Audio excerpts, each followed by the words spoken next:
हाँ जी, क्या बात हो रही थी? लक्ष्मी हाँ आएगी, इसका क्या प्रूफ? इसका क्या प्रूफ है कि अमुक व्यक्ति का ही पार्ट जो है लक्ष्मी का है ना? 10 वर्ष पहले। हाँ, तो एक तो यही पक्का होता है कि सन 76 में लक्ष्मी का पार्ट बुद्धियों में लोगों के बैठ चुका है, खास करके एडवांस पार्टी वालों की बुद्धि में। दूसरी बात यह है, इसका क्या प्रूफ है कि जगदम्बा का यही पार्ट है, दूसरा नहीं है।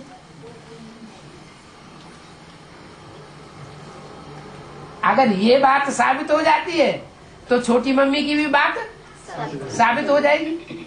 हाँ जी, जगदम्बा का क्या प्रूफ है? 1 मिनट। अरे बाप माँ को माँ के रूप में स्वीकार करता है या नहीं करता है? तो जब बाप ने जिसे माँ के रूप में स्वीकार कर लिया और माँ की भी स्वीकारोक्ति मिल जाती है तो बात पक्की हो जाती है। लेकिन जब तक माँ की स्वीकारोक्ति न मिले और बाप कहता है कि ये माँ है तो मानना पड़ेगा कि नहीं ये माँ है या नहीं है। तो ऐसे ही छोटी मम्मी के लिए भी है। दूसरी बात, तीसरी बात मुरली में बोला है, जब पाकिस्तान बना तो तुम्हारा जन्म भी हुआ ना। तो पाकिस्तान तो सन 47 में बना है और नारायण वाली आत्मा जो साबित होती है वो सन 42 में जन्म लेने वाली साबित हो रही है। क्या मुरली के आधार पर बोला गया है, इनका जन्म, जो बच्चे पहले यज्ञ में शरीर छोड़े हैं वो कोई 22 कोई 25 वर्ष के हो गए होंगे। तो जो 20 साल के हो गए वो सन 67 के हिसाब से सन 47 में शरीर छोड़ा और जो जिनको 25 साल हो गया उन्होंने 42 में शरीर छोड़ा। तो 42 वाला तो नारायण साबित हो जाता है और 20 साल वाला छोटी मम्मी। अब आप जाओ जन्म तिथि देखो, पूछो उनसे कि आपकी जन्म तिथि कौन सी है। अगर 46-47 है तो बात पक्की है और नहीं है तो बात झूठी है। चौथा प्रूफ अव्यक्तवाणी में बोला है,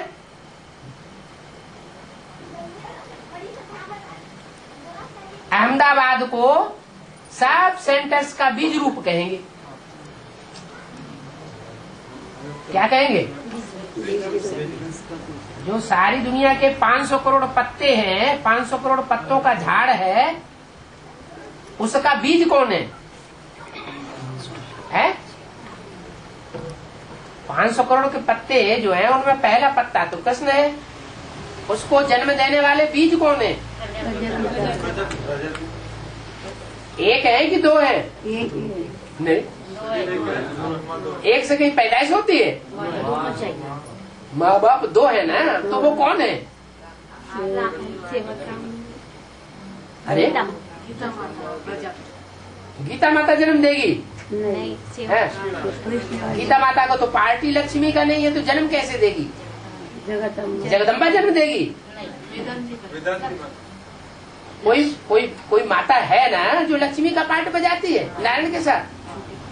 तो सन 76 में जब लक्ष्मी का पार्ट डिक्लेयर होता है, नारायण का पार्ट डिक्लेयर होता है, इससे साबित होता है कि अव्यक्तवाणी में जो बोला गया है कि अहमदाबाद को सर्व सेंटर्स का बीज रूप कहेंगे, तो किस आधार पर बोला?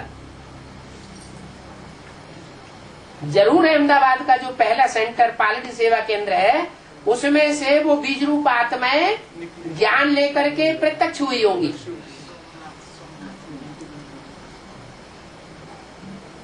तो इस आधार पर भी साबित हो जाता है। तो सारी सृष्टि के बीज हैं, उनमें से एक बीज वो भी है। प्रूफ इकट्ठे करो तो ढेर सारे प्रूफ निकलेंगे। उन बातों पे ध्यान नहीं देते हैं तो नहीं निकलेंगे। हाँ जी, एडवांस में भी झाड़ मिलेंगे क्या? है एडवांस में भी झाड़ मिलने वाला है। एडवांस में जो झाड़ है बेसिक में मिलता है बचपने में, जो कोई भी झाड़ हो, जब तक छोटा झाड़ है तो उसके खलास होने की चांसेस ज्यादा होते हैं, और जब जड़ें गहरी पकड़ जाता है तो जो तूफान है उसका ज्यादा नुकसान नहीं कर पाते। तो ऐसे ही ये बेसिक का जो झाड़ है वो तो काफी गहरी जड़ें ले गया, लेकिन जो एडवांस का झाड़ है वो तो छोटा है ना, शुरुआत से ही छोटा है, और उसका आधा टाइम अभी हो पाया है, अभी आधा टाइम तो बचा हुआ है विष्णु द्वारा पालना का।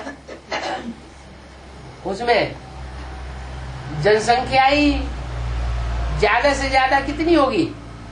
नहीं,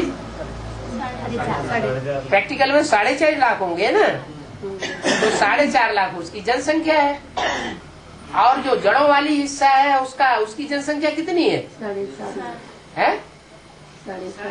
जड़ों में जो हिस्सा है उसकी जनसंख्या कितनी है? जड़ें ज्यादा होती हैं या बीज ज्यादा होते हैं?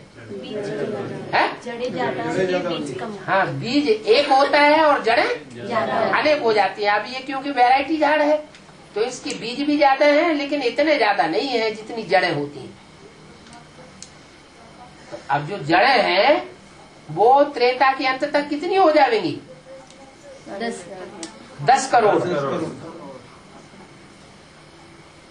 ऐसे तो अंत तक, कलयुग के अंत तक देवी देवता सनातन धर्म की आत्माएं उतरती रहती हैं। जिन देवताओं में दूसरे धर्म की आत्माएं प्रवेश करके अपना अपना पार्ट बजाती हैं, कन्वर्ट करती हैं, लेकिन मूल रूप में 10 करोड़ है देवताएं, और 10 करोड़ में से 4.5 लाख घटा दो तो कितने गुने रह गए? है 10 करोड़। 1 करोड़ में 100 लाख, तो 10 करोड़ में कितने लाख है? 1000 लाख हो गए ना। 1000 लाख में से 4.5 लाख एक तरफ निकाल दो, इतने तो है बीज। उनको कहेंगे 5 पांडव, मुट्ठी भर। और जो 9,000 वो 99,000 और 99,095 या 5 लाख कम, 5 लाख कम 100,000, इतने हैं जड़ें जो दूसरे धर्म में कन्वर्ट हो जाती है। तो संख्या ज्यादा हो गई ना उनकी। ये सारे हो गए कौरव, यादव, और बाकी थोड़े से मुट्ठी भर रह गए पांडव।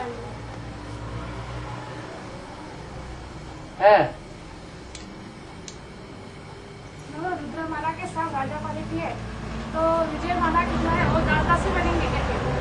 रुद्रमाला के अच्छा, राजा के बाद दूसरा नंबर किसका होता है? दासी होगा। रानियां कहाँ चली जाएंगी?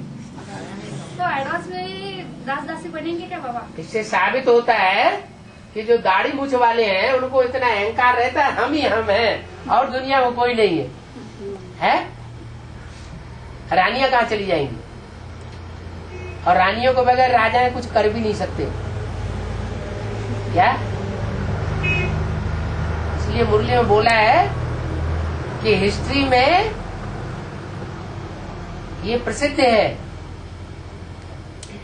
कि पहले राजाएं निकले थे जिन्होंने रानियों की परवाह नहीं की थी, और जंगल में राजपाट छोड़ करके निकल गए, रानियों को छोड़ करके निकल गए। और अब संगम युग में रानियां निकलेंगी जो राजाओं की परवाह नहीं करेंगी। तो राजा के बाद दूसरा नंबर किसका होता है? रानी का। राजा किसी के अधीन नहीं होता, और रानी को रानी किसी के अधीन भले हो या न हो, लेकिन राजा के तो अधीन रहना पड़े। हाँ जी बाबा, जैसे कुछ आत्माओं को कोर्स कराते हैं, हाँ जी। और जब कोर्स करा 3 दिन 4 दिन, जब जैसे डायरेक्ट अगर आत्मा आई तो आपने बताया कि उनको शॉर्ट में आत्मा परमात्मा का नॉलेज देकर डायरेक्ट मिक्स करके ज्ञान सुना, एडवांस का नॉलेज देना हाँ चाहिए। जी। तो जब उनको लास्ट दिन पूछते हैं कि पिता पर नीचे है क्या, तो वो गारंटी से बोलते हैं हाँ हमें तो उस पे पूरा नीचे है कर। पर दूसरे ही दिन ऐसा देखने में आता कि वो जिस तरीके से वो बोल के जाते उस पर मतलब 1% भी अमल नहीं कर पाते। तो इसीलिए तो बाबा ने बोला है कि उनसे बुलवाते जाओ और लिखवाते जाओ। अगर कहें कि हमको पूरा निश्चय है, तो निश्चय है तो पूरा एड्रेस लिख कर दे दो, नाम लिखो, पूरा एड्रेस लिखो, तब हम जाने कि तुम्हें बाप के ऊपर पूरा निश्चय। अरे बाप आया हुआ है, वो कहेगा हाँ आया हुआ है, आया हुआ है तो उसका पूरा नाम पता एड्रेस सब कुछ लिखो। हाँ? और यहाँ कागज भी लिख करके दे दे तो फिर उसको बताओ जहाँ भट्टी करने जाओगे वहां तुमसे कोर्ट में लिखवाया जाएगा स्टाम्प पेपर पर। तुम्हें पक्का निश्चय है तो लिखो, नहीं लिखना निश्चय है तो तब तक समझना चाहो तो समझो, हम समझाने के लिए तैयार। कहेगा हमने तो ऐसा कहीं देखा नहीं दुनिया में कि भगवान के लिए भी निश्चय पत्र लिखाना पड़े, कोर्ट कचहरी में जाना पड़े। देखो दुनिया में जो नहीं होता है वो ही यहाँ होता है, इसलिए चकित जाता है। हाँ जी बाबा, झाड़ की चित्र में है ना, हाँ जी, तो 3 जड़े दिखाई है और आप अपने एडवांस में 4 जड़े दिखाई है, ऐसा एडवांस में 4 जने दिखाइए हाँ। और बेसिक में 3 ही दिखाई है। बेसिक में 3 ही दिखाइए, हाँ। ऐसी बात तो नहीं है। बेसिक नॉलेज के पुराने चित्र कौन से हैं? ये झाड़ की चित्र में है ना, वो झाड़ का चित्र जो पुराना बेसिक का है वो कौन सा है? इसका मतलब आपको पता ही नहीं है कि बेसिक नॉलेज के पुराने चित्र जो ब्रह्मा बाबा ने बनवाए थे वो कौन से हैं? जो एडवांस के चित्र हैं वो ही बेसिक के चित्र थे, उनमें 4 जड़े हैं। हाँ, उनमें 4। और ये जो दूसरे धर्म के लोग आए हैं उन्होंने सारे ही चित्र बदल दिए, सारी भाषा ही बदल दी, सारी सभ्यता बदल दी, सारे संस्कार बदल दिए। जो देवताएं थे उनके संस्कार बदल करके जानवरों के संस्कार, जानवरों से भी बदतर संस्कार बना दिए।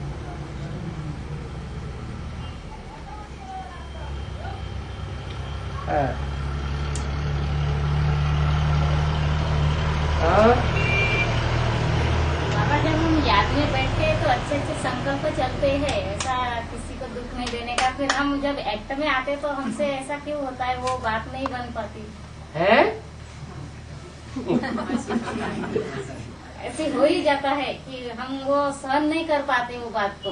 हाँ। याद में बैठते तो कुछ नहीं लगता, क्योंकि ऊंची स्टेज में चले जाते। फिर ऐसे तो आप हमेशा जैसे हवाई जहाज में ऊपर चढ़ते हैं, नीचे के मकान छोटे छोटे मक्खी जैसे दिखाई पड़ते हैं, ऐसे ऊंची स्टेज में रहेंगे तो यहाँ की दुनिया की बातें सब छोटी छोटी दिखाई पड़ेगी। प्रैक्टिकल में दुख क्यों दिया जाता है बाबा? है हो जाता है, दूसरों को अपन नहीं देते पर उनको ऐसा लगता कि अपने को दुख देते हैं। हाँ, तो उस समय हम अपने को चेक करें कि हमने देवान में बोला या आत्माभिमान में बोला। हम रूहानियत की स्टेज में रह करके दूसरे से बात करेंगे क्या? रूहानियत की स्टेज में रह करके अगर हम दूसरों से बात करेंगे तो दूसरे के ऊपर अच्छा ही असर पड़ेगा। और देवान में रह करके हम अच्छी बात भी करेंगे। बाबा वो क्या बोलते हैं, तुम्हारे ऊपर जादू किया है बोलते हैं। जादू तो भगवान करता ही है, जादूगर रत्नाकर सौदागर भगवान का टाइटल नहीं है। तुम्हारे अंदर कुछ अक्कल नहीं, बोलते तुम पर जादू किया है। उनसे कहो कि हमारे ऊपर भगवान का जादू है। भगवान से बड़ा जादूगर रत्नाकर सौदागर कोई होता ही नहीं। मुरलियां तो तुम अपनी मुरलियां उठा के देखो, तुम तो मुरलियों को मानते नहीं हो, तुम हो बेधर्मी। हम तो मूर्तियों को मानते हैं।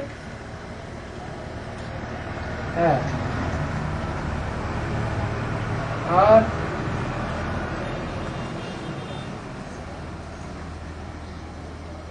बाबा, श्री कृष्ण बच्चा जब जन्म लेगा तो पुरानी दुनिया सारी चली जाएगी क्या?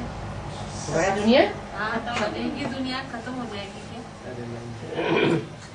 नरक की दुनिया में स्वर्ग का वर्षा देता हूँ। क्या क्या बोला? नरक की दुनिया के बीच स्वर्ग का वर्षा देता हूँ, जिसका सैंपल सन 47 में दिखाई दिया, जिसकी यादगार बनी हुई है अजमेर में, स्वर्ग का मॉडल बनाया हुआ है, वो तो भक्तों ने बनाया हुआ है। और यहाँ जो ब्राह्मणों की दुनिया में जो ज्ञानी भगत हैं, उन्होंने कराची में मॉडल बनाया था।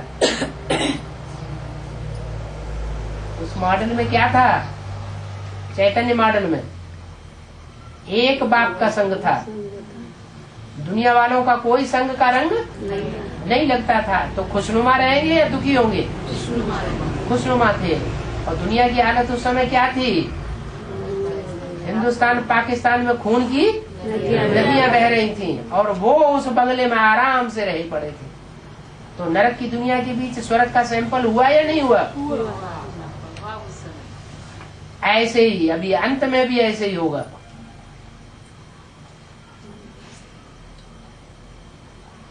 नरक की दुनिया भी होगी और स्वर्ग का छोटा सा सैंपल भी होगा। अगर न हो तो जो दूसरे धर्म वाले हैं, उनके शास्त्रों में पैराडाइज का गायन कैसे है, अगर उन्होंने देखा ही नहीं, समझा ही नहीं, अनुभव ही नहीं किया, तो उनके शास्त्रों में वो गायन कैसे आ गया है? देखा है ना, अनुभव किया है ना पैराडाइज का। लॉर्ड कृष्ण का नाम आता है शास्त्रों में, अंग्रेजों के शास्त्रों में। तो लॉर्ड कृष्ण का राज्य का अनुभव उन्होंने किया है ना, तब तो क्राइस्ट और कृष्ण की राशि बताई है, मिली हुई। ऐसे ही मुसलमान, उनके शास्त्रों में जन्नत का गायन है। अगर उन्होंने जन्नत का कभी अनुभव ही नहीं किया, प्रैक्टिकल में कभी समझा ही नहीं, तो फिर उनके शास्त्रों में ये गायन कहाँ से आ गया? किस समय का गायन है? इसी संगम युग का गायन है। माना जिस समय कृष्ण का जन्म होगा, उस समय मुसलमान भी हो दुनिया में होंगे और अंग्रेज भी दुनिया में मौजूद होंगे।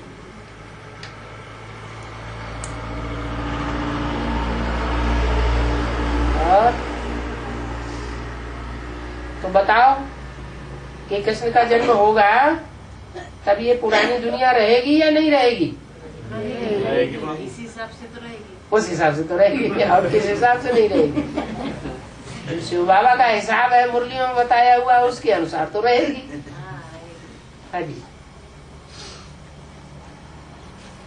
माला में 108 मन के हैं, तो सब धर्मों की यानी विशेष आत्माएं चुनी हुई है, तो ये भी 84 जन्म लेंगे क्या?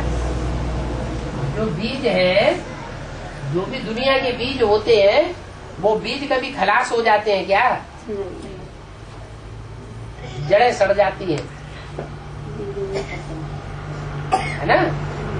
तना भी सड़ जाता है, डालियां भी सड़ जाती है, लेकिन बीज कभी सड़ता नहीं। जब मौसम आता है तो बीज पैदा होने लगता है। यानी वो भी 84 जन्म लेंगे। धरणी में बरसात के दिनों में गेहूं का बीज डाल दो तो क्या उगता है? कब उगता है? जब सर्दियां शुरू होती है तो उगना शुरू हो जाता है। उग भी आएगा तो उसमें दाना नहीं आएगा। तो ऐसे ही दुनिया के जो बीज है वो अविनाशी बीज है। कितने बीज हैं? 4.5 लाख जन्म लेने वाले और 4.5 लाख जन्म देने वाले। हाँ जी।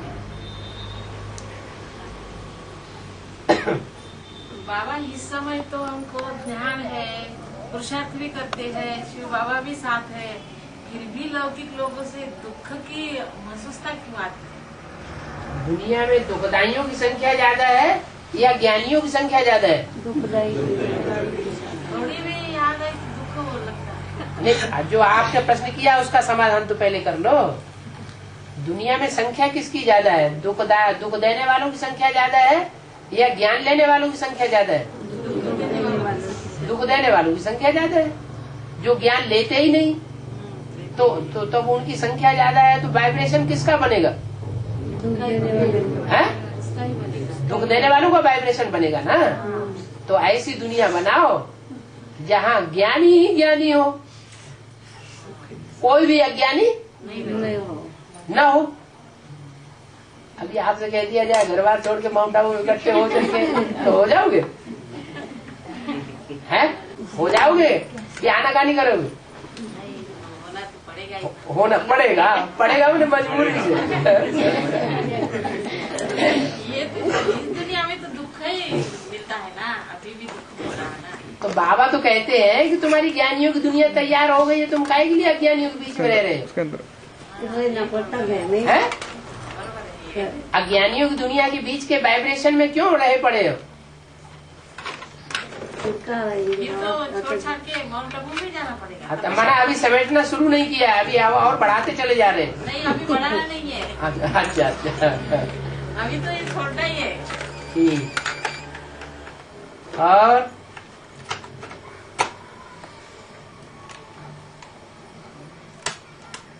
बाबा माउंट आबू में जाने के लिए कितना समय लगेगा और हमें?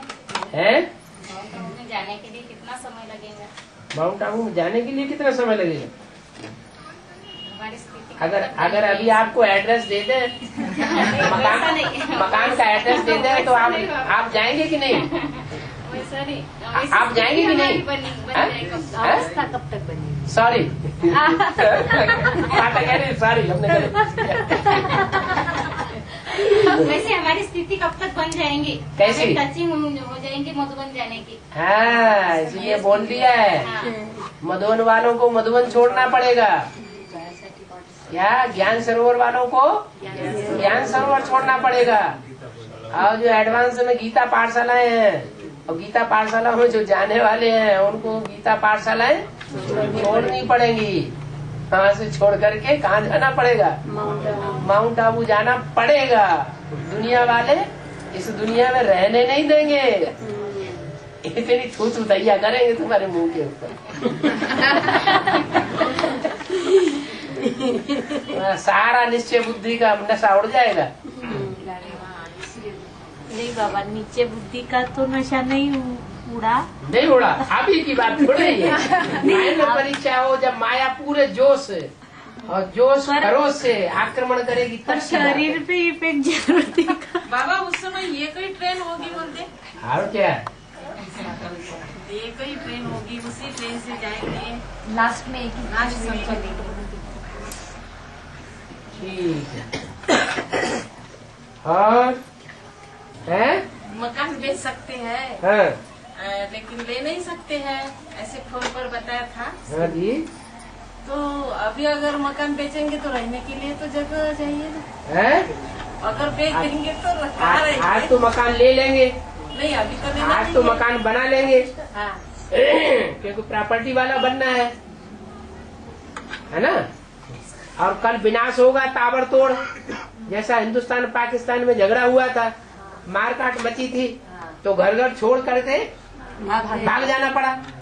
तो ऐसा ही कल शुरू हो गया। आज मकान आपने बना दिया, सारा पैसा मिट्टी में बहा दिया, और कल ये काम शुरू हो गया, तब क्या करेंगे? चला गया वो पैसा तो चला गया। अरे फिर अगर ये बेच देंगे तो रहने के लिए जगह नहीं होगी। फिर कहाँ रहेंगे? जब वहाँ से विनाश शुरू हो जाएगा तब कहीं रहेंगे कि नहीं? रहेंगे। है? समय भी रहेंगे ना। बाबा के पास रहना पड़ेगा। पुरुषार्थ करने के लिए मुख्य चीज पेट को चाहिए 2 रोटी। उसके लिए बाप ने गारंटी दी है, मेरी सर्विस करने वाले बच्चे कभी भूख नहीं मर सकते। ब्राह्मणों का धंधा है सेवा करना, ज्ञान लेना और ज्ञान देना। ऐसी सेवा करने वाली जो सेवाधारी ब्राह्मण बच्चे हैं, उनके लिए गारंटी है कि वो कभी भूख नहीं मरेंगे। और क्या चाहिए? उसका क्या फल? पाप चढ़ता है। वैल्यू देखी जाती है। अभी बताया ना, इस डिब्बी की वैल्यू बहुत है, तो और डिब्बियों की वैल्यू नहीं है क्या? है? जैसे रुद्रमाला के 108 मणके हैं, तो उनमें जो पहला मणका है उसकी वैल्यू बहुत है, तो बाकी 107 की वैल्यू है कि नहीं? उन मणकों में भी तो शिव बाबा प्रवेश करता है ना, लेकिन पता नहीं चलता कब प्रवेश करता है, कब चला जाता है। तो ऐसे ही जो और दुनिया की आत्माएं हैं वो नंबरवार है कि नहीं? तो वो तो मनुष्य आत्माएं हैं। मनुष्य आत्माओं के मुकाबले जो जानवरों की आत्माएं हैं वो ज्यादा वैल्यूबल है या मनुष्य आत्माएं ज्यादा वैल्यूबल?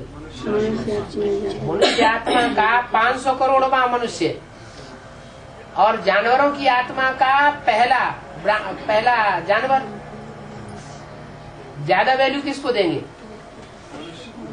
मनुष्य को ज्यादा वैल्यू देनी पड़े ना। तो उसी हिसाब से ये चींटी, कीड़े मकोड़े, उनकी वैल्यू बनती है। और पहले इतने सारे जानवर थे, अब बहुत कम हो गए, तो कहाँ जग गए? जैसा है कहाँ गए? इतने सारे जानवर थे पहले, अब इतने खलास हो रहे हैं, तो आत्मा कहाँ जाती है? अभी खगोलविद कह रहे हैं ना कि जो 10वां ग्रह निकला है वो बड़ी तेजी से पृथ्वी की ओर आ रहा है। अगर वो टकरा गया तो जोर से विनाश हो जाएगा। हाँ, जोर से। आज के पेपर में तो 10वां ग्रह कोई दूसरा थोड़ा ही है, वो तो वही नास्तिक है। तो नास्तिकता दुनिया में बड़ी तेजी से बढ़ रही कि नहीं? हाँ, वो हिंदुस्तान से टकरा जाएगी पृथ्वी से। लेकिन 5500 इसमें से 1% है कि टकराने की आशंका है। जैसे ये क्या बात हुई? ये तो मनुष्य कह रहे हैं ना, साइंस के हिसाब से। है ये तो मनुष्यों का कहना है ना। मनुष्यों का कैलकुलेशन अलग भी तो हो सकता है। जो बाबा ने कैलकुलेशन बताया है कि दुनिया का विनाश होना है 100 वर्ष के अंदर, तो 100 वर्ष में 70 साल तो पूरे हो गए। इससे ज्यादा टाइम जाएगा क्या? ये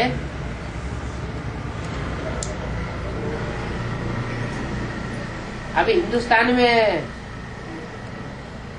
लेनिन स्टालिन का राज्य आ सकता है या नहीं आ सकता है? नास्तिकवाद सारे भारत में राज्य कर सकता है या नहीं कर सकता है? कर सकता है।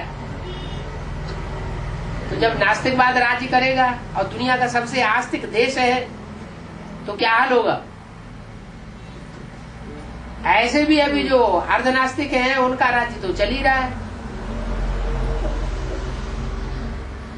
जो आर्य समाजी हैं वो आधे नास्तिक हैं, देवताओं को नहीं मानते हैं, निराकार भगवान को मानते हैं, तो आधे नास्तिक तो हो ही गए। अर्धनास्तिकों का जब ये हाल है और भारत में इतनी खराब स्थिति है, तो जब पूरे नास्तिक है 100% तो उनका राज्य आ जाएगा तो क्या हाल होगा? अभी तक भारतवासी सहन करते चले आए। पाकिस्तान में तो रिवॉल्यूशन हो जाता है, उसको थमाने के लिए फटाक से मार्शल लॉ लागू कर देते हैं।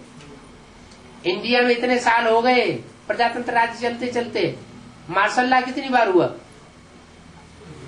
है? यहाँ मार्शल लॉ नहीं हुआ ना। माना ज्यादा सहनशील पब्लिक कौन सी है? भारत के लोग सबसे ज्यादा सहनशील है। लेकिन जब नास्तिकवाद हो जाएगा तो सहन नहीं होगा।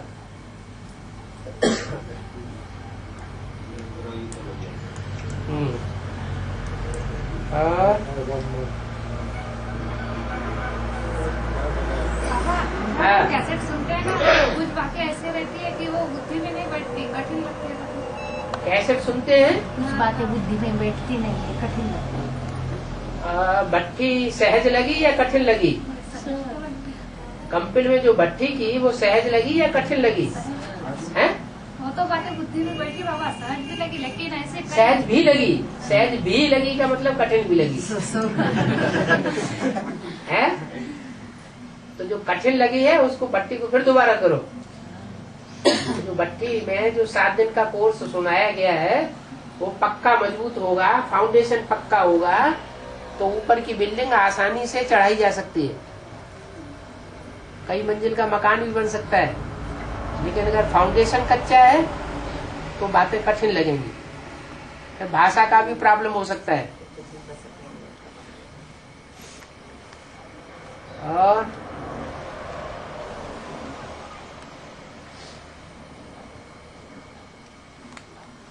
बाबा अपने द्वारे पर देव है, देव पुराने लोगों ने रखे, जब पूजा जब नहीं करे ना तो ये लोग क्या बोलते हैं कि तुम भोगना पड़ता, उनकी जब नहीं माने तुमने तो, उनकी पूजा नहीं करे, कुछ नहीं करे तो। जो भक्ति की हाँ देवालय पर देव है ना, पूजा नहीं करे अपन ने तो जैसा तुमको भोगना पड़ता, जैसे तुम गरीबी हो जाते, भोगना पड़ता तुमको। ये क्या लौकिक लोग बोलते हैं। तो लौकिक लोग वो जब कहते हैं तो आपके ऊपर असर पड़ता है कि नहीं पड़ता, इसलिए तो बोल रहे हैं। हाँ इसलिए तो हम बोलते हैं। यानी कि असर पड़ता है, इसलिए बड़ी सभा में आपको बोलने की जरूरत पड़ रही है ना। नहीं बोलते तुम पूजा नहीं करते ना, आपके ऊपर असर तो पड़ रहा है ना। आप उनकी बात से कुछ न कुछ हिल तो जाते हैं ना। नहीं हम तो हिलते नहीं, सवाल नहीं हिल जाते तो यहाँ पूछने की दरकार ही क्या है। नहीं तुम जब आपको कुछ होता ही नहीं है तो आप उसका समाधान क्यों लेना चाहते हैं? इसका मतलब कुछ असर पड़ता है? नहीं पड़ता है? ऊपर नीचे हो रहा है इसमें। हाँ, तो अभी देखो मुझे बताया किसी की बात सुनो मत। क्या सुनना है? एक बात का सुनना है, औरों की बात एक कान से सुनो और दूसरे कान से निकाल दो। अगर किसी की बात नहीं सुनेंगे तो अपने धर्म पे पक्के रहेंगे, हमको कोई कन्वर्ट नहीं कर सकेगा। हम अपने धर्म के पक्के रहेंगे तो स्वधर्मे निधर्म से है, परधर्मो भयावह। दूसरे जो कुछ सुनाते हैं दूसरी बातें, वो हमको भय में डालना चाहते हैं, दुख में डालना चाहते हैं। शिव बाबा जो बातें हमको सुनाना चाहता है वो बातें सुन के धारण करेंगे तो हम जन्म जन्मांतर सुख में रहेंगे, निर्भय रहेंगे, भय की कोई बात ही नहीं। ओम शांति। रजिस्टर में साइन ही नहीं किए, चालू है। बाबा अभी कन्या की भट्टी खरीद करके लाया था। हाँ, उसको कहा मैंने चलो बाबा को मिलने, वो आई नहीं होगा। क्यों? हमारे निश्चय नहीं होगा तो क्यों मिलेगा? भट्टी बोले में बाबा ने कहा जिसको निश्चय हो जाएगा वो तो 1 सेकंड भी बाबा से मिले बगैर उसको तड़पन होगी, बाबा से कब मिले। अगली बार मिलूंगी जब आएंगे, ऐसा बोला है कि ब्रह्मा के 82 जन्म के बारे में अभी मेरी सीढ़ी में बोला है। क्या 82 जन्म जो होते हैं, ब्रह्मा के 82 जन्म बोला है। 82 बर्थ होते हैं, 84 जन्म नहीं होते। नहीं वो तो बोला है। हाँ। वो 83 जन्म की जो ऐसा बताया कि सूक्ष्म मतलब की जो शरीरधारी है, सूक्ष्म शरीर, 83वां जन्म बताया और 84वां जन्म कृष्ण का बताया। 84वां जन्म कौन सा बताया? कृष्ण का। जो सतयुग में होगा, जो सतयुग में होगा वो पहला जन्म होगा या 83वां होगा? फिर वो बात तो कैसे क्या आ गई? ना, ऐसा कहीं नहीं है। हाँ, सबसे जास्ती जन्म कौन लेता है? सबसे जास्ती जन्म के चक्र में कौन आता है? सबसे जास्ती निश्चय अनिश्चय रूपी बेहद के जन्म मृत्यु के चक्कर में कौन आता है? फिर उसके 82-83 जन्म कैसे होंगे? उस आत्मा के तो त्रेता में जाके और ही 13 जन्म हो जाएंगे। क्या? हाँ जी बाबा, 18 जनवरी के मुरली में बाबा माउंट आबू में, हाँ, मेरे सामने 102 आत्मा है और आज से 108 आत्मा संपूर्ण बन जाएंगी। इसका अर्थ क्या होता है? क्या 102 आत्माएं सामने बैठे हैं बाबा वाली में। 102 आत्माएं सामने बैठी हुई है। 200 आत्मा सामने बैठी थी। हाँ, और वहाँ से 108 ही आत्मा संपूर्ण बन जाएंगी माउंट आबू से संपन्न बन जाएगी। तो बाबा इमर्ज करके नहीं बोलते हैं। वहाँ से माउंट आबू में तो 20,000 आत्माएं बैठी हुई। हाँ, 20,000 बैठी होंगी, लेकिन बाबा इमर्ज करके बोलते हैं या नहीं बोलते हैं? हैं? तो इमर्ज करके बोलते हैं, तो पता नहीं बाबा की बुद्धि में कौन सी आत्मा इमर्ज थी।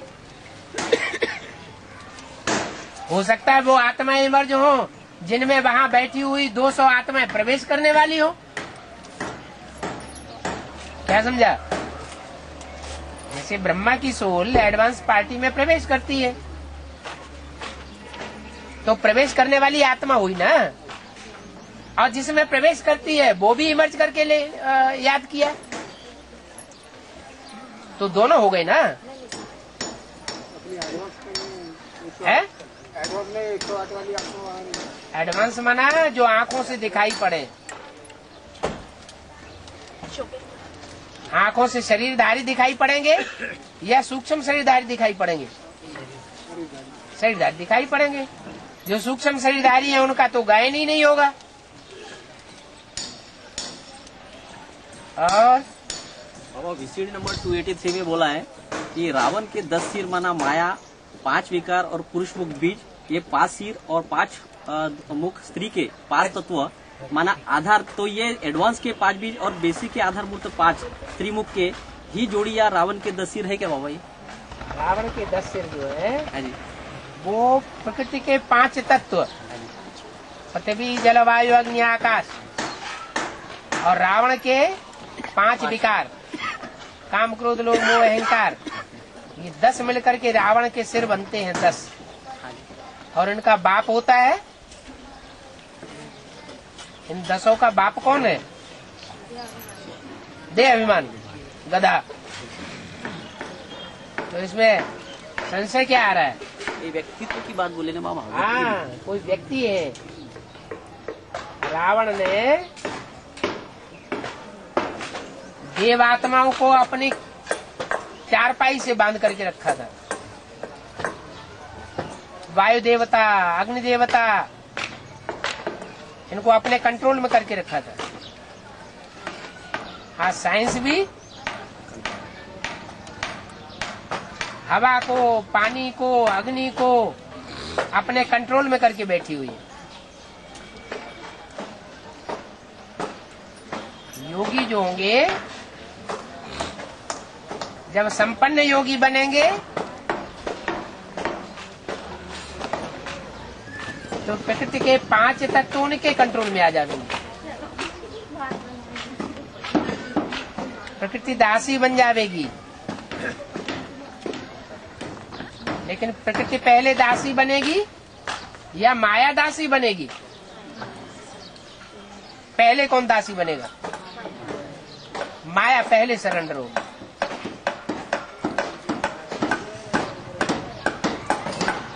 नहीं, आत्मा की बात है ना बाबा। हाँ जी, कोई आत्माएं हैं, आत्माओं की बात। सरेंडर कौन होता है? आत्मा ही होती है। जड़ वस्तु सरेंडर होगी क्या? हाँ जी। तो पर उसमें रावण कौन जो बोला है, जो रावण कौन बोला है ना बाबा ने, बाद में जो पहले जो आते हैं 5 विकार, वो भी पहले सतो प्रधान होते हैं और बाद में तमो प्रधान बनते, वो भी 4 अवस्थाओं से गुजरते हैं। क्या?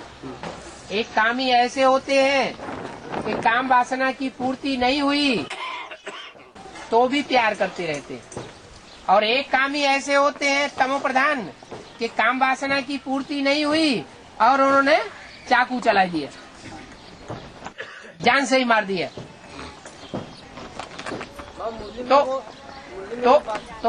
तो विकार भी 5 तामसी बन जाते हैं और प्रकृति के 5 तत्व भी तामसी बन जाते हैं। जब तामसी बन जाते हैं तो रावण उनके ऊपर कंट्रोल करता है, क्यों? रावण महातामसी है।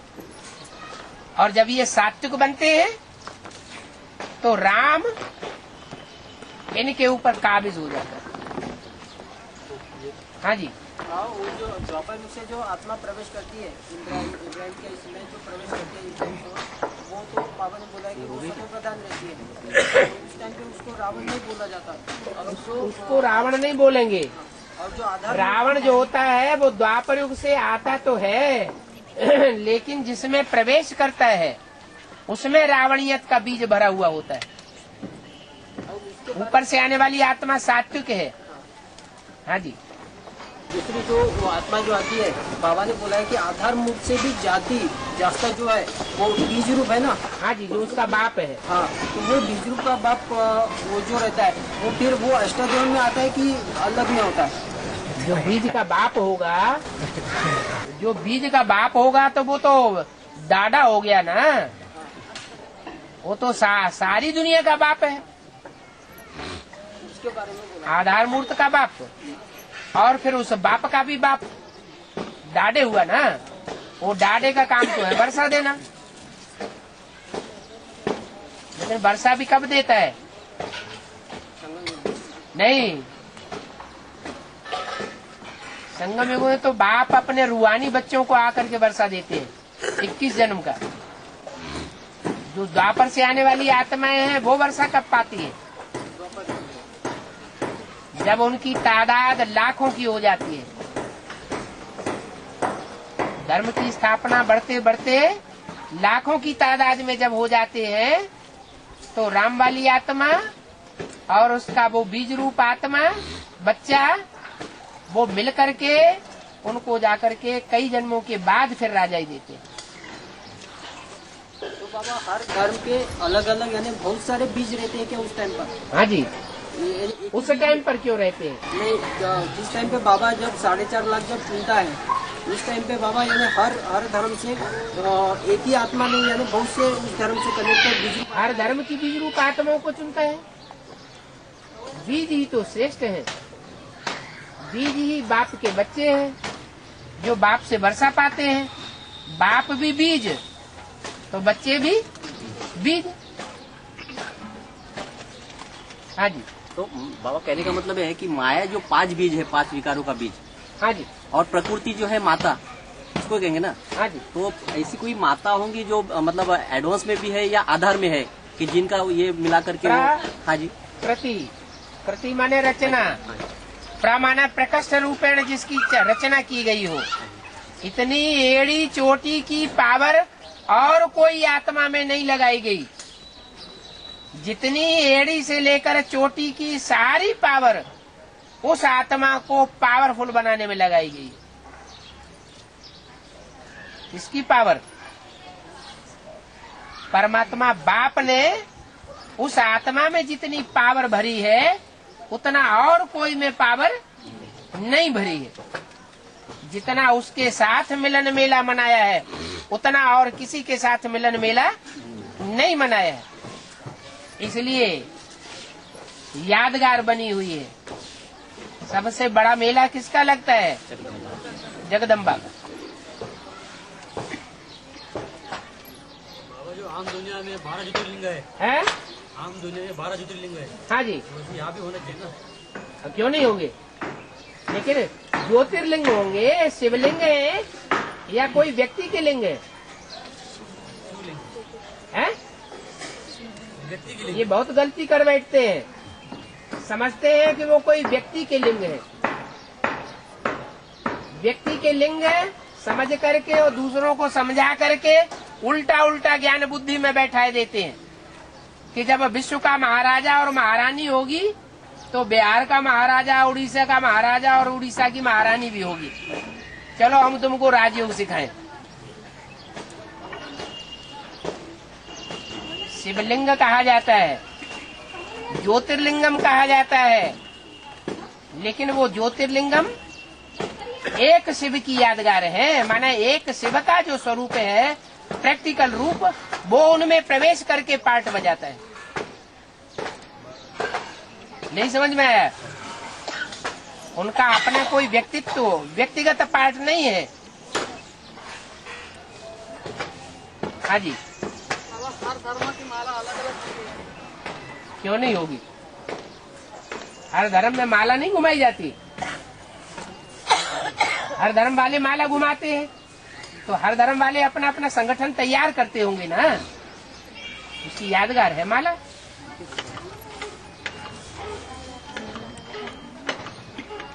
एक मिनट और। बेसिक में जाता था है? मैं बेसिक में जाता था। हाँ जी। जाते जाते संबंध मतलब कम हो गया जाने का, और बहुत देरी के बाद मेरे को बाबा मिला, तो ये कैसा हो गया होगा, क्या कारण हो गया होगा? और जिनको पहले पहले सन 76 में ही मिल गया, जब एडवांस पार्टी शुरू हुई थी, और मिलने के बाद वो विपरीत बुद्धि बन गए, वो अच्छे या आप अच्छे? क्यों? आप लास्ट में आए और फास्ट जाएं, अच्छा पुरुषार्थ करें, ऊंचा पद पालें, बाबा को धोखा न दें, तो आप अच्छे या धोखेबाज अच्छे है? फिर क्यों का प्रश्न उठेगा? अब नहीं उठेगा। बाबा मुरली में बोला है कि जगदम्बा के मंदिर में जाकर मंदिर के पुजारियों की सेवा करनी चाहिए। हाँ जी। और बोला है कि दिल्ली में जाकर घेराव डालो, माना जगदम्बा माँ को रावण ने बरगलाया है, अभी माँ रावण की मुट्ठी में है, माना दिल्ली के बीके सेंटर में ही मम्मा होगी या एडवांस के रावणी पार्ट बजाने वाली आत्माओं के अंडर में होगी? तो बाबा ने कहा माँ को योगदान दो, माँ तो प्रकृति है, माना मनसा सेवा करनी है, या वहाँ के पुजारी माना ज्ञानी आत्माओं की वाचा कर्मणा सेवा करनी है? वाचा से कर्मणा से उनकी सेवा करो, और जो मनसा से उसकी सेवा करो, क्योंकि वो तो स्नेह, सच्चे स्नेह की भूखी है। प्रकृति को सारी दुनिया ने पोलोट किया है, मनुष्यों ने ही पोलोट किया है, सच्चा प्यार किसी ने नहीं दिया है। तो जो जन्म जन्मांतर की सच्चे प्यार की भूखी है, उसको सच्चे याद की, स्नेह की शक्ति चाहिए। वो शक्ति जब मिलेगी तो प्रकृति शांत हो जाएगी। जब तक वो सच्चा प्यार नहीं मिलेगी, तब तक वो संहार करती रहेगी, संहार कारिणी है। इसलिए मुरली में बोला है, शंकर के स्थान पर मम्मा को बैठाया होता तो समझाने में सहज होता, क्योंकि सरस्वती जगदम्बा महाकाली का रूप धारण करती है, और ब्राह्मणों की दुनिया में जो भी असुर घुसे हुए हैं दूसरे दूसरे धर्मों के, उन सब का संहार कर देती है। दिल्ली में घेराव डालो माना वो चैतन्य दिल्ली की बात तो मनसा सेवा से करनी होगी। दिल्ली में अभी असुरों का राज्य है या देवताओं का राज्य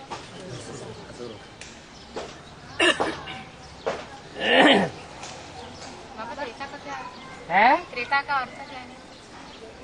त्रेता का अर्थ ही नहीं मालूम। 13 जन्म जहाँ होते हैं वहाँ त्रेता। एक प्रश्न के, अफ्रीका में सच्ची सेवा शुरू की ऐसे बाबा ने बोला है, तो बेसिक वाले जो है वो कहीं भी सच्ची सेवा अभी तक नहीं कर रहे थे। हाँ जी। एडवांस की जो सच्चा ज्ञान है वो कोई भी अभी तक नहीं सुना रहे थे, लेकिन अफ्रीका वालों में जो बेसिक वाले हैं उन्होंने ये ज्ञान सुनाना शुरू किया। लकड़ी और ईंटों के घर को घर नहीं कहा जाता, घरवाली को घर। हाँ, घरवाली को घर कहा जाता है। Baba is telling mud and bricks, लकड़ी और ईंटें, wood and bricks are not called as the house. Housewife is called as the house, is referred to as the house. So my grandma is able to control his screen, then the phrase, home sweet home is sufficient to say. तो बाबा गायन है ना home sweet home के रूप में क्या, तो जब घरवाली के ऊपर कंट्रोल कर सकते हैं तभी होम स्वीट होम का गायन बनेगा ना। होम स्वीट होम करके विदेशों में गायन है। तो ये होम स्वीट होम का गायन जो है पूर्ण रूप से तभी बन पाएगा ना जब राम अपना घरवाली के ऊपर मतलब कंट्रोल कर पाएगा। हाँ, ब्रह्मलोक के अंदर रहने वाला ब्रह्मलोक का कंट्रोलर होना चाहिए ना। The one, so Baba is saying yes, the one who is present in the Brahmalok should be able to control that, is it not? Can I ask one last question? And Rambam is also referred as Bharat, huh? तो रामबाप को भारत के रूप में भी तो कहा जाता है ना। भारत को भारत माता पहले कहा जाता है। भारत पिता का गायन नहीं है। Baba is telling Bharat is called as Bharat Mata first. It is not as Bharat Pita.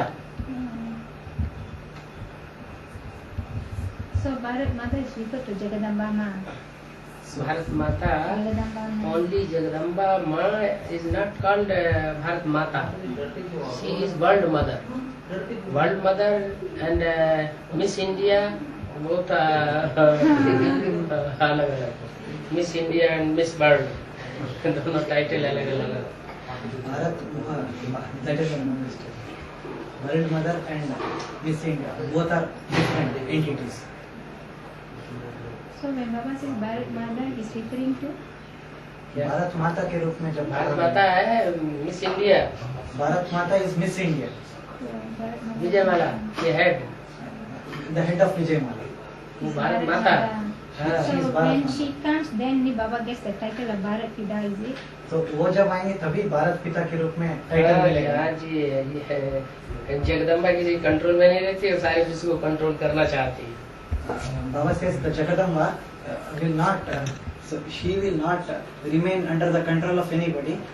He is talking about the Jagadamba. She is not coming in the control of anybody. She will try to control the entire world, and she will not stay in the control of one another. यज्ञ के आदि में भी Jagdamba control में नहीं थी, control करना चाहती थी, इसलिए यज्ञ को उसने कंट्रोल किया और राम बाप चला गया। Baba is telling, even in the beginning of the yajna, she was not under the control of anybody. She tried to control. So the Ram left the yajna and went away. I'm just wondering, at the beginning of the yajna, when Brahma Baba had the visions, what was the cause to trigger those visions? बाबा एक ही आदि में जो साक्षात्कार हुआ ब्रह्मा बाबा को, साक्षात्कार वो जो उभरा वो कारण क्या बना? Is it like विशेष कारण क्या बना साक्षात्कार? क्या भक्ति का फाउंडेशन पढ़ना पहले जरूरी है? भक्ति नहीं होगी तो ज्ञान किस बात का मिलेगा? भक्ति मानी अंधश्रद्धा, अंधश्रद्धा नहीं होगी तो अंधश्रद्धा का नाश होकर के ज्ञान कहाँ से आएगा? Baba is telling, without the foundation of the bhakti, how can the knowledge ever come? Until and unless the bhakti, the andhashraddha, blind faith of bhakti doesn't get destroyed, how can the knowledge ever get revealed or established? For example, with the visions, something that was like stored in the mind of that Allegraj, which according to drama plan emerged at that time, like some kind of a fruit of bhakti. Or is it Shiv Bhakti maybe playing an incognito part at that time? Can you repeat your question? So were those visions just a part of drama plan, that they emerged from his mind, from his sanskars, according to the bhakti that he's done? बाबा उन्होंने जो भक्ति किया है ना, वो साक्षात्कार उन्हीं का एक हिस्सा के रूप में उभर के आया, ड्रामा के रूप पार्ट के। Baba is telling us, because of the bhakti he has. Because I was wondering whether Shiv Bhakti was perhaps playing an incognito part, perhaps to create those visions also. Supreme father Shiv जो है वो ऐसा कोई अज्ञात रूप से कोई part बजा है क्या वो साक्षात्कार कराने के लिए? यहाँ संगम में नूद होती है हर बात की। राम को, वो क्या तुलसीदास को, सूरदास को, मीरा को साक्षात्कार हुए तो क्या सेवावन थोड़ी कराए? Baba is telling the foundation of it or the shooting is laid in the Sangam. Baba is telling even in the Bhakti cult, the divine visions were experienced by Meera, Tulsidas, Kabir Das and all these people. Was Supreme Soul responsible for the Sakshatkar for any of these people? It's their own effort in the Sangam Yogi period. तो उनका अपना बल होता है संगम युग में। संगम में सारी शूटिंग होती है। Baba is telling all the shooting gets done in the Sangam. So it's just according to drama plan that the visions of Brahma that happened at that time. तो मतलब सिर्फ ड्रामा के एक हिस्सा है ना जो ब्रह्मा को जो साक्षात्कार उस समय हो। Baba is telling us just a part of it.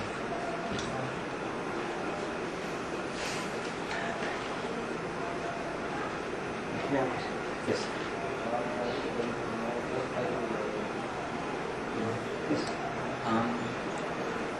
Baba was saying that the 8 Astradevas, they will go away from him for some time, or they will defame him for some time.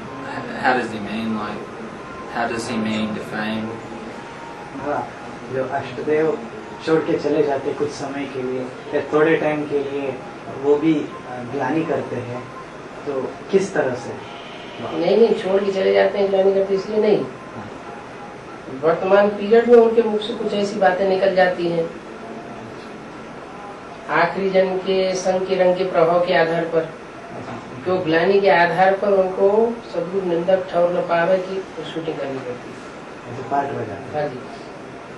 So Baba is telling just because of having come in the connection in the last words with other people, the shooting takes place here in such a way that Sadguru Nindak Taur na pave. The one who defames the Sadguru will not get a place. So they have to play that role for some part of the time in the last.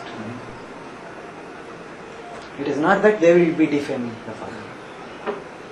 और उनमें भी सब नहीं है एक जैसे, and not everyone is like the same amongst the 8 deities. So how much higher is the top Astradev to the last?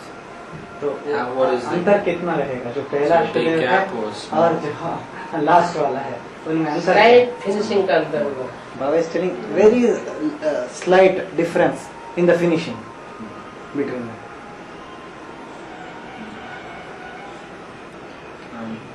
On what basis do some people get visions and other people don't get visions? बाबा ये क्या आधार बनेगा? कोई को साक्षात्कार होगा, कोई को साक्षात्कार नहीं होगा, उसका आधार क्या है? यहाँ जो ज्ञान को नहीं समझते हैं उनको वो साक्षात्कार से उठाए जाएंगे। Baba is telling those who don't wake up because of knowledge, they will be woken up because of the divine visions.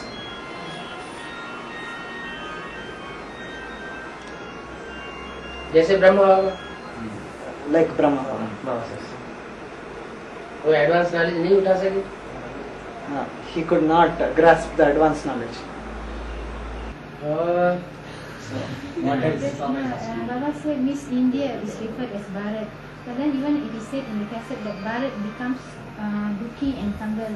So is that statement referring to Miss India? Baba miss India जब भारत को कहा गया भारत माता के रूप में, और भारत जब दुखी और कंगाल कहा जाता है तो उनके लिए भी कहा जाता है दुखी और कंगाल। भारत माता है तो कोई विडो थोड़ी है, जरूर उसके पीछे पीछे मेरा भारत पिता भी है। Baba is telling when Bharat Mata is praised, will she be a widow? She will definitely have the father behind her. Why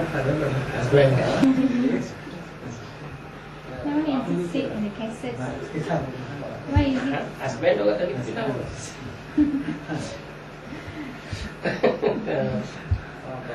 Okay, Rama said, this is a Murli point, right? This is a Murli point. This is a Murli point. There was only Bharat in the new world. He was pure becomes impure. He who was the first Brahmin becomes the first deity and the first worshipper. And this Murli point is referring to Ramba. Okay. Can you please ask Baba? तो बाबा उनका ये पूछना है सत्युग में सिर्फ भारत ही रहेगा? हाँ, कोई दूसरा धन नहीं होगा, तो दूसरा धन कण नहीं होगा। और ये भी कहा गया है अगर वही पहला क्षत्रिय पवित्रता, जो सत्युग में जो भारत था वो एकदम पवित्र था और एक ही था, और वही बाद में पहला देवता था, पहला क्षत्रिय था, पहला द्वापर में पुजारी बनता है, ठीक है। तो ये भारत मतलब किसके लिए बोला गया? वो राम बाप के लिए ही बोला गया? मतलब ये गलतफहमी हो रही है कि भारत माता बाबा कह रहे हैं, तो भारत माता ही है या पिता भी है उसके पीछे से? पिता उसके पीछे है। भारत माता है तो उसके पीछे पिता भी है। जैसे हिंदू लोग बोलते हैं जय माता दी, तो जिस माता की जय जयकार बोल रहे हैं, जिस माता की वंदना करते हैं, पूजा करते हैं, वो कोई विडो है या सधवा है? विडो माता की तो भारतवर्ष में मान्यता ही नहीं है, पूजा ही नहीं होती है। तो दोनों की बात हो जाती है। दोनों की, लेकिन वो पीछे है, पिता पीछे, बैकबोन है पिता।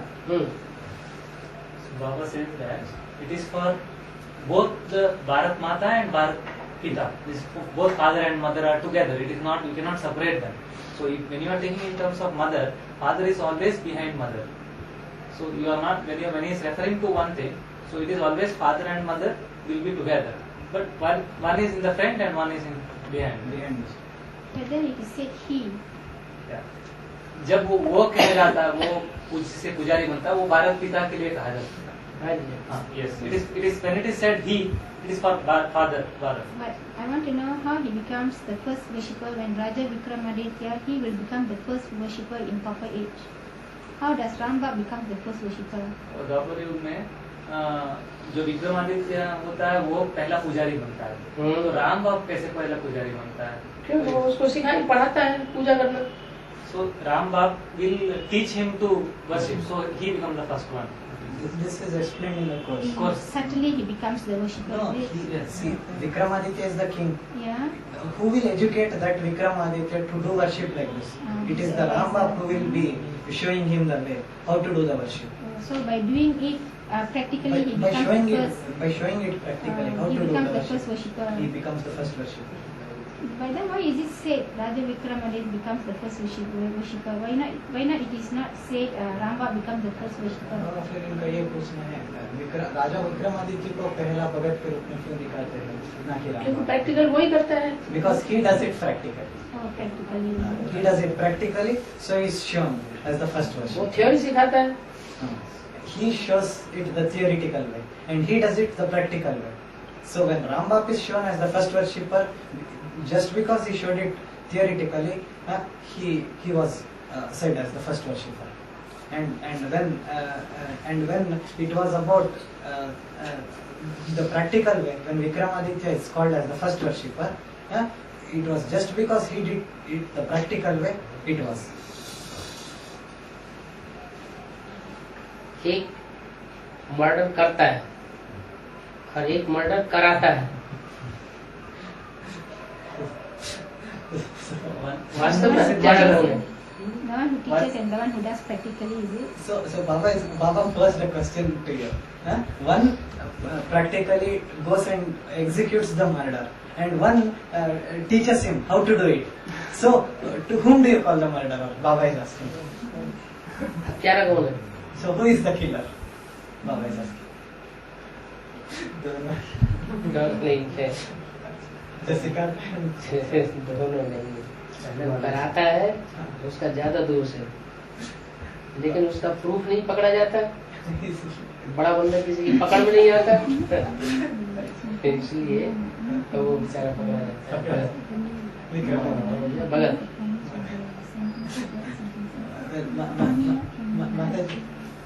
actually I answered from my side, well, both are responsible, equally responsible, but Baba said no, not both can be blamed for.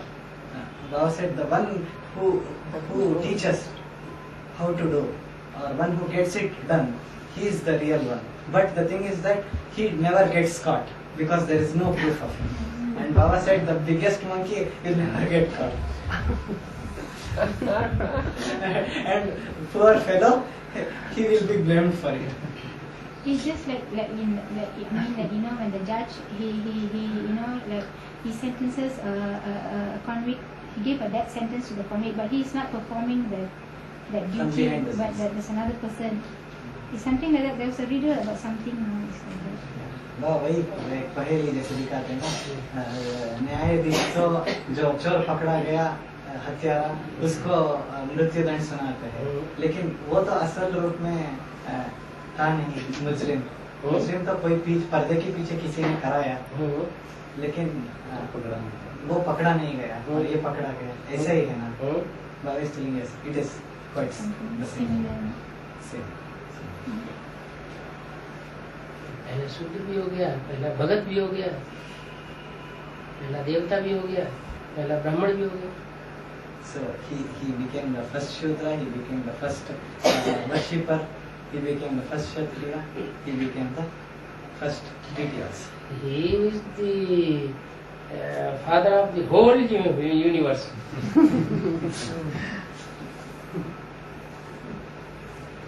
Right or wrong?